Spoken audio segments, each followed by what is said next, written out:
All right, let's talk about something that's, well, a huge deal for anyone who works in or even near an industrial setting, the Factories and Machinery Act of 1967. Now I know, a law from 1967 might sound a little dated, but trust me, it's the bedrock of workplace safety, and we're gonna break down exactly what it means for you right now. But before we get into the weeds, let me ask you a quick question.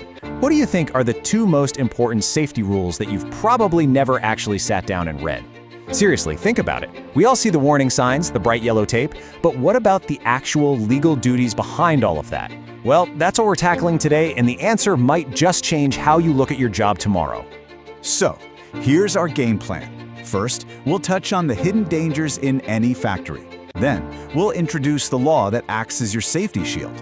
After that, we'll look at the two sides of the safety coin, your part and your employer's. We'll also cover what happens when rules get broken. And we'll wrap up with some key actions you can take away. Simple as that. Okay, first up, the unseen factory dangers. And this is so important because it gets to the why behind all these rules. This isn't just about paperwork or red tape, not at all. You know, when you walk onto a factory floor, there's this incredible energy, right? It's all about productivity, power, making things happen. But all that power, all that complex machinery, well, it comes with built-in risks. It could be heavy equipment, chemicals. The potential for things to go wrong is always there. And that's exactly why we need a solid, structured plan for safety. So how do we manage all that risk? Well, that brings us right to our safety shield, the Factories and Machinery Act of 1967. This is the official playbook, and it's designed specifically to protect you. So what is this act, really? At its heart, it's a Malaysian law that sets the absolute minimum standard for keeping people safe and healthy in factories. The best way to think about it is like a contract. It's a deal between you and your employer. And the single most important goal is making sure everyone gets to go home safe at the end of their shift. Now, the Act covers a lot of ground, but today we're going to zero in on two absolutely crucial parts, Sections 31 and 32. And guess what? These two sections are the answer to that question I asked at the very beginning. They're the heart of the whole thing. Which brings us right here. We're talking about the two sides of safety, because this stuff is never a one-way street. It's a partnership, and it's all about understanding your role and your employer's role. And here it is, laid out as clear as day. It truly is a shared responsibility.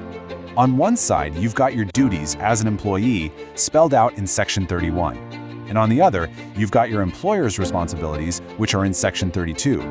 One side can't work without the other. Let's break them down a little more. Okay, let's talk about your part in this, Section 31. This isn't just a list of good ideas, folks. This is your legal duty. You have to use the PPE and safety gear they give you. You have to follow the safety rules, and this is so important. You have a legal responsibility not to put yourself or anyone else in danger. And that last one, never, ever mess with or misuse safety equipment. It's there to save your skin, literally. Now, what about the other side of the coin? Your employer's duties under Section 32. Well, they have to provide machinery that's safe and keep it that way. They have to create safe work procedures. They absolutely must give you the right info, instructions, and training to do your job without getting hurt. And finally, the whole place has to be safe, from the moment you walk in to the moment you leave. See, they build the safe foundation so you can do your part. All right, so we know the rules for both sides, but what happens when someone doesn't follow them? That's where we get into compliance and, well, the consequences. You know, this quote just hits the nail on the head. The end goal is to have a safety culture where looking out for each other is just second nature. But to make sure that culture is strong, the rules have to have some teeth. There has to be a real legal price for ignoring them. And here is a very clear example of that price. Under this act, an individual, you, can face a potential fine of up to 1,000 ringgit for not following your duties under Section 31. That's a pretty clear signal that this stuff is taken very, very seriously. But let's be real for a second. That fine, that is not the real cost, not even close. The true cost of cutting corners on safety isn't money. It's a life-changing injury. It's a family getting a call they never wanted. The whole point of this law, the entire reason it exists, is to stop that from happening. That's what's really at stake here. So, let's bring this all home.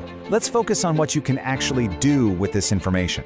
This is all about turning knowledge into action, starting the second you get back to your workplace. So here's what I want you to walk away with. Number 1, know your role. Really get what Section 31 is asking of you. Number 2, use your gear.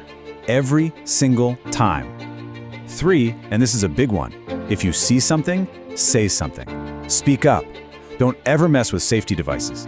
And finally, look out for your teammates. Safety is a team sport. It's all about making sure every single person goes home in one piece. So I'm going to leave you with this last question. Don't just let this be some random video you watched. Make it real. So I'm asking you, what is one safety check, just one small thing, that you will make today because of what you've just heard? Maybe it's just double-checking your PPE. Maybe it's looking out for a trip hazard. That one small action, that's how a real safety culture actually begins. Thanks for tuning in.